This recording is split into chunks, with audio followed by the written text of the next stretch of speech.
Hello বন্ধুরা, দেখতে পাচ্ছেন অসীম বাবু আছেন আমাদের বাড়িতে এবং ক্ষৌরকর্ম আজ যেটা হচ্ছে এটাকে বলা হয় ক্ষৌরকর্ম, মানে যেটাকে আমরা সহজে বলে থাকি ঘাটকাম। আমাদের বাবার মৃত্যুর আজ হচ্ছে 14 দিন নাকি, হ্যাঁ আজকে 15 দিনে ঘাটকাম হচ্ছে।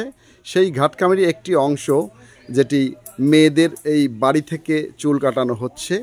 এই দেখুন রাজশ্রীর চুল কেটে দিচ্ছে আমাদের অসীম বাবু। অসীম বাবু মাঝে মাঝে একটু তাকাবেন আপনি, কারণ আপনি একটা ইন্টারন্যাশনাল ফিগার, তো হ্যাঁ এদিকে তাকান। হ্যাঁ একটা ইন্টারন্যাশনাল ফিগার, আপনাকে সারা পৃথিবীর এমন কোনো মানুষ নেই যে আপনাকে না চিনে।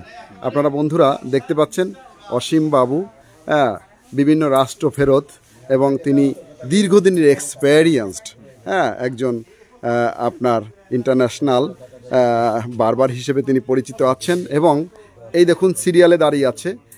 এরপরে হচ্ছে কমপ্লিট হয়ে গেছে মনে হয়। রাজলক্ষ্মী তোমার চুল কেটেছে, এই দেখুন বব কাটিং।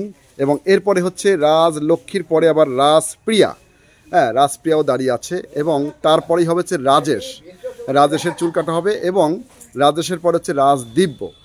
এবং এই মুহূর্তে চলছে আমাদের রাজশ্রীর চুল কাটা হচ্ছে। বন্ধুরা দেখুন আমাদের গ্রামের বাড়ি এটি। আপনারা অনেকেই জানেন যে আমার বাবা গত 28শে মার্চ তিনি মৃত্যুবরণ করেছেন। তার শ্রাদ্ধ অনুষ্ঠান আগামীকাল অনুষ্ঠিত হবে। আজ ক্ষৌরকর্ম হচ্ছে। এটি আমাদের হিন্দু ধর্মের একটি রীতি রেওয়াজ আছে, এটি করতে হয়। বন্ধুরা দেখুন, এই দেখুন এটি করতে হবে। এরপরে আমরা নদীতে যাব, স্নান করব।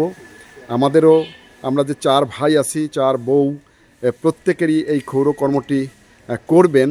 আমাদের বন্ধু অসীম বাবু আছেন, আমার কাকাও এসেছেন, দেখতে পাচ্ছেন। আমার বাবার ইমিডিয়েট ছোট ভাই যে আমার কাকা, কাকা এখন এই গোষ্ঠীর একমাত্র জীবিত যিনি আছেন আমার কাকারও ক্ষৌরকর্ম হবে। তার দাড়ি শেভ হবে এবং চুল কাটানো হবে। চুল কেটে দিবেন আমাদের অসীম বাবু। এবং দেখুন এটি হচ্ছে আমাদের বাড়ি। বন্ধুরা আমি একটু দেখাতে চাই। দেখুন বন্ধুরা আমার মায়ের ছবি দেখতে পাচ্ছেন, আমার কাকিমাও আছে এখানে, কাকিমা এসেছে। তো দেখুন ঠিক ওই যে পাশটা দেখতে পাচ্ছেন আমার বাবার সমাধি ওখানে আছে। এখানে ডেকোরেশন চলছে, আগামীকাল শ্রাদ্ধ অনুষ্ঠান হবে। দেখুন গ্রামের চমৎকার পরিবেশ দেখাচ্ছি। দেখুন আমাদের ঠিক উঠানে একটি সুন্দর ফুল গাছ আছে, ফুল ফুটে আছে। দেখুন বন্ধুরা আমি আপনাদের দেখাতে চেষ্টা করি। দেখুন ফুল গাছ, দেখুন কি চমৎকার পরিবেশ। এই দেখুন বন্ধুরা, দেখুন আমাদের একটি টিনের ঘর আছে। বন্ধুরা দেখুন এটিও আমাদের ঠিক পুরনো ঘরটিকে একটু আসলে মডিফাই করা হয়েছে, নতুন করে এটা দেওয়া হয়েছে। বন্ধুরা দেখুন এবারে রাজপ্রিয়ার চুল কাটছে। রাজপ্রিয়ার আমার বন্ধু। আচ্ছা আমি আমার বন্ধুকে একটু জিজ্ঞেস করতে চাই। আচ্ছা বাবু অসীম, আপনার এই যে চুল কাটার অভিজ্ঞতা কত বছরের বলেন, মানুষ জানতে চায়। জনগণ জানতে চায়, বলুন। 44 বছর। 44 বছর। চিন্তা করতে পারেন বন্ধুরা যে আমার এই বন্ধু 44 বছর যাবৎ তিনি কাজ করছেন। তার এই যে ক্ষৌরকর্মের যে চুল কাটা, শেভ করা, যে পার্লারের কাজগুলি তিনি করে থাকেন, সেলুন আছে তার বাজারে, এটি তার এক্সপেরিয়েন্স 44 বছর। কম কথা নয় বন্ধু। এটা আমাদের খুব ভালো লাগে যে আমাদের আসলে আমাদের গ্রামে মাত্র এক ঘর শিল সম্প্রদায়ের লোক আছেন। দেখুন রাজপ্রিয়ার চুল কাটা হচ্ছে। তোমার কাটাটা ঠিক হয়েছিল, কিন্তু এক জায়গায় সমস্যা হয়েছে। দেখুন আমি কইছি কি কাজ ছিল কিটা, আমি কই কি যে আমি কে যে তোর দোকানে তো কাটিস নাই, পার্লারে তো কাটিস নাই।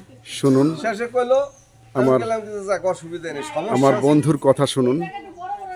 অসীমের এক সাইড মানে উঠানামা হয়ে গেছে, এর জন্য আমি ঠিক পাইছি যে তো এই বাসার থেকে।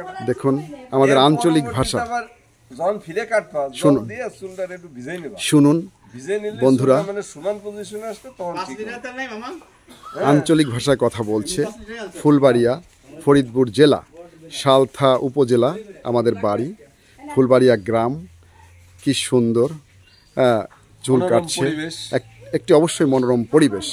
আচ্ছা বন্ধু, আমি তোমাকে জিজ্ঞেস করতে চাই, আমার বাবা সম্পর্কে তুমি 2-4টা কথা বলবা। বাবা কেমন ছিলেন এবং তার সাথে দীর্ঘদিন তোমরা চলেছো, তাই না? তো তুমি বলো আমার বাবা সম্পর্কে 2টি কথা। তার সম্পর্কে সে আমার গুরুজন ব্যক্তি, সে শ্রদ্ধেয় আমার গুরুজন, এবং সে তার বাড়ি আর আমার বাড়ি হিসেবে একই বাড়ি, পাশাপাশি, মাঝখানে একটা রাস্তা, এপাশ ওপাশ। হ্যাঁ, সে খুবই সরল টাইপের, সরল সোজা লোক।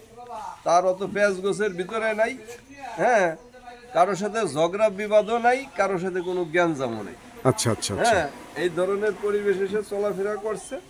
হ্যাঁ, যাক, সে কোনো উগ্র মেজাজের লোক ছিল না, ঠান্ডা মেজাজের লোক ছিল। হ্যাঁ, রাইট, সব মিলিয়ে একজন ভালো ব্যক্তি ছিল। হ্যাঁ বন্ধুরা, শুনলেন আমার বন্ধু আমার বাবা সম্পর্কে অনুভূতি ব্যক্ত করলেন এবং বললেন যে বাবা কেমন লোক ছিলেন। তো আমি প্রার্থনা করব বা কামনা করব তুমি অবশ্যই আমার বাবার জন্য আশীর্বাদ করবা। আমার বাবার সৃষ্টিকর্তা তারে মঙ্গল কামনা করুক, আর আমরা আশীর্বাদ করি। হ্যাঁ, এরা দেখতে পাচ্ছেন। হ্যাঁ, বাবারা মোট 6 ভাই ছিল। 6 ভাই। হ্যাঁ, 6 ভাইয়ের ভিতরে এখন আপনি দেবকুমার কাকা, হ্যাঁ দেবকুমার কাকা সে একাই জীবিত আছেন, 5 ভাই চলে গেছে। যাই হোক, হ্যাঁ দেখতে পাচ্ছেন আমার কাকাকে। হ্যাঁ, আমার বাবার ঠিক ইমিডিয়েট ছোট ভাই, তারও প্রায় 82 বছর। আমার এই কাকার বয়স প্রায় 82 ইয়ার্স রানিং। দেখতে পাচ্ছেন এখনও আমার কাকার যথেষ্ট এনার্জেটিক আছেন। হ্যাঁ, বেশ তিনি এখনও অ্যাক্টিভ আছেন। দেখুন বন্ধুরা, রাসপ্রিয়ার চুল কাটা হচ্ছে। ওকে, এরপরে সিরিয়ালি সকলেরই চুল কাটা হবে, ক্ষৌরকর্ম হবে এবং ঘাটে গিয়েও আমরা আমাদের 4 ভাইয়ের তিনি মাথা টাক করবেন অবশ্যই। হ্যাঁ, আমার বন্ধু যেটা বললেন আপনাদের দেখাবো বন্ধুরা, দেখতে পাচ্ছেন। দেখুন, তো আজ রাখতে চাচ্ছি এই ভিডিওটি এ পর্যন্তই রাখছি। দেখা হবে আবার নতুন কোনো ভিডিওতে। ততক্ষণ পর্যন্ত ভালো থাকবেন। Thank you so much for watching this video. Bye by.